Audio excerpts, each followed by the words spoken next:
Hi అండి, అందరూ ఎలా ఉన్నారు? నేను చాలా బాగున్నాను. ఈరోజు వీడియోలో నేను నెయ్యిని ఏ విధంగా తయారు చేసుకుంటానో చూపించబోతున్నాను.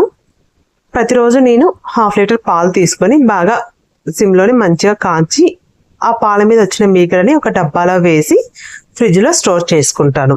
అలా 1 మంత్ తర్వాత ముందు రోజు ఈవినింగ్ ఆ డబ్బాని తీసి ఫ్రిడ్జ్లో నుంచి బయట పెట్టి వేరే బౌల్లోకి దాన్ని ట్రాన్స్ఫర్ చేసుకొని కొద్దిగా పెరుగు వేసి గరిటె సహాయంతో మొత్తం ఒకసారి బాగా కలితిప్పుకొని మూత పెట్టేసి నైట్ అంతా అలాగే ఉంచేస్తాను.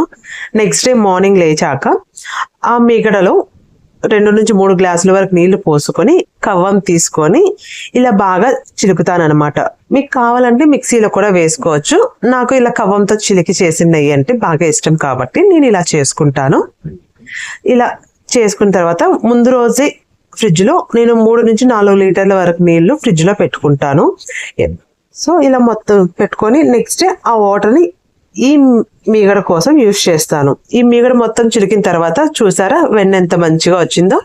ఈ వెన్న రావడానికి ఒక 5 మినిట్స్ చిలికితే చాలు, మొత్తం బాగా క్లియర్గా వచ్చేస్తుంది.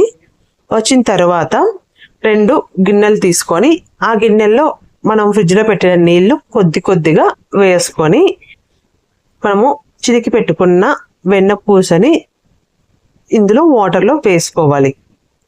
వాటర్లో వేసుకున్న తర్వాత మీ వెన్నపూస మొత్తాన్ని మంచిగా వాష్ చేసి ఒక గిన్నెలో నుంచి మరొక గిన్నెలోకి వేసుకోవాలి.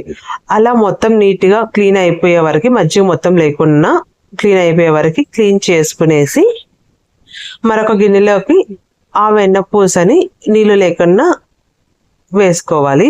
కొద్దిగా వాటర్ ఉన్నా కూడా ఏం కాదు, మనం కాంచుతాం కాబట్టి ఆ వాటర్ అంతా మెరిపోతుంది. అలా మొత్తం క్లీన్ చేసుకొని ఇంకొక గిన్నెలో వేసుకున్నాక స్టవ్ ఆన్ చేసుకొని సిమ్లోనే పెట్టుకొని ఆ వెన్నపూస గిన్నెని స్టవ్ మీద పెట్టుకోవాలి. స్టవ్ మీద పెట్టుకున్నాక మధ్యలో చూసుకుంటూ ఉండాలి, పొంగిపోకుండా. మంట ఎక్కువ పెడితే పొంగిపోతుంది, సిమ్లో పెడితే కనుక పొంగదు. నాకు ఇక్కడ నెయ్యి అవ్వడానికి కరెక్ట్గా నాకు 25 మినిట్స్ నుంచి 30 మినిట్స్ టైం పట్టింది, ఎందుకంటే నేను సిమ్లోనే చేసుకున్నాను కాబట్టి. సో సిమ్లో పెట్టుకొని నిదానంగా కాంచుకుంటే తర్వాత గోల్డెన్ కలర్లోకి వస్తుంది. అలా గోల్డెన్ కలర్లోకి వచ్చాక స్టవ్ ఆఫ్ చేసేసి చల్లారిన తర్వాత ఒక డబ్బాలోకి దాన్ని వడకట్టుకొని ఫ్రిడ్జ్లో పెట్టుకుంటే మనకి కావాల్సినప్పుడు తీసుకొని కరగపెట్టుకోవచ్చు. అలా లేదనుకోండి మీరు బయట అయినా స్టోర్ చేసుకోవచ్చు. లాస్ట్లో కొద్ది కరివేపాకు వేస్తే